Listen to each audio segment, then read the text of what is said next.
Hello friends, welcome back to my channel once again. আজকে ত্রিপুরা রাজ্যের মধ্যে প্রাইভেট জব ভ্যাকেন্সি নিয়ে আলোচনা করব এবং এখানে যে ভ্যাকেন্সিগুলো রয়েছে তার জন্য কোনো ধরনের আপনাদের এক্সাম বা অ্যাপ্লিকেশন ফি দিতে হবে না, শুধুমাত্র ইন্টারভিউ হবে এবং তার মাধ্যমে সিলেকশন করা হবে। কোয়ালিফিকেশন রাখা হয়েছে শুধুমাত্র 12 পাস। তাই ত্রিপুরা রাজ্যের মধ্যে যারা মেল এবং ফিমেল ক্যান্ডিডেট রয়েছেন এবং আপনারা যারা প্রাইভেট জব খুঁজছেন, আজকে ভিডিওটা শুরু থেকে শেষ পর্যন্ত অবশ্যই দেখবেন এবং যারা চ্যানেলটিতে নতুন রয়েছেন আপনারা লাইক করবেন, শেয়ার করবেন এবং চ্যানেলটি সাবস্ক্রাইব করে রাখবেন যাতে পরবর্তী আপডেট পাওয়ার জন্য। এই নোটিফিকেশনটি প্রকাশিত হয়েছে ভিক্টর ফাইন্যান্স থেকে, যেখানে পোস্ট রাখা হয়েছে কাস্টমার রিলেশনশিপ অফিসার। কোয়ালিফিকেশন রাখা হয়েছে 12 পাস বা তার বেশি এবং এজ লিমিট রাখা হয়েছে 18 থেকে শুরু করে 33 বছর। স্যালারি সম্পর্কে এখানে কিছু বলা হয়নি।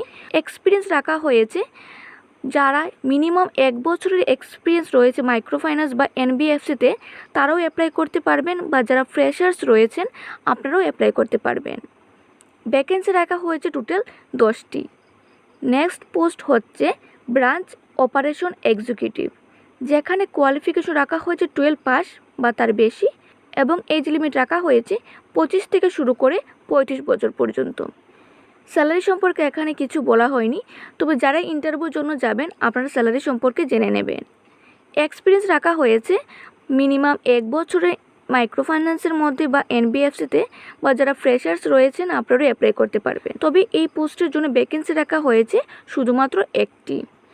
ইন্টারভিউ ডেট রাখা হয়েছে বিলোনিয়া ভিক্টর ফিনান্স ব্রাঞ্চের মধ্যে, যেখানে ইন্টারভিউ হবে মে মাসের 22 তারিখ সকাল 10টা থেকে শুরু করে 2টা পর্যন্ত। অ্যাড্রেস রাখা হয়েছে বিলোনিয়া, সাউথ ত্রিপুরা।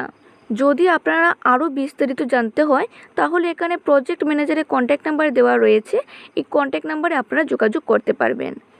এখানে স্যালারির সাথে কিছু এক্সট্রা বেনিফিট রয়েছে, যেমন fuel claim, accommodation, PF, ESIC, mediclaim, gratuity, term life, group personal accidental insurance, attractive incentive, promotion and yearly salary increment. তাই যারাই এই পোস্টগুলোর জন্য অ্যাপ্লাই করবেন আপনারা update resume, Aadhaar card, PAN card, photo, driving licence, 10 to last qualification certificate, last 3 month salary slip and experience letter নিয়ে ইন্টারভিউর জন্য চলে যাবেন। বা যারা ফ্রেশার্স ক্যান্ডিডেট রয়েছেন আপনাদের 3 মাসের স্যালারি স্লিপ এবং এক্সপিরিয়েন্স লেটারের প্রয়োজন নেই। তবে নোটের মধ্যে একটি গুরুত্বপূর্ণ বিষয় বলা হয়েছে, আপনাদের রিপোর্টিং টাইম রাখা হয়েছে সকাল 9:30 থেকে শুরু করে 10টার মধ্যে, অর্থাৎ আপনাদের সকাল 10টার মধ্যে আপনাদের রিপোর্টিং করতে হবে।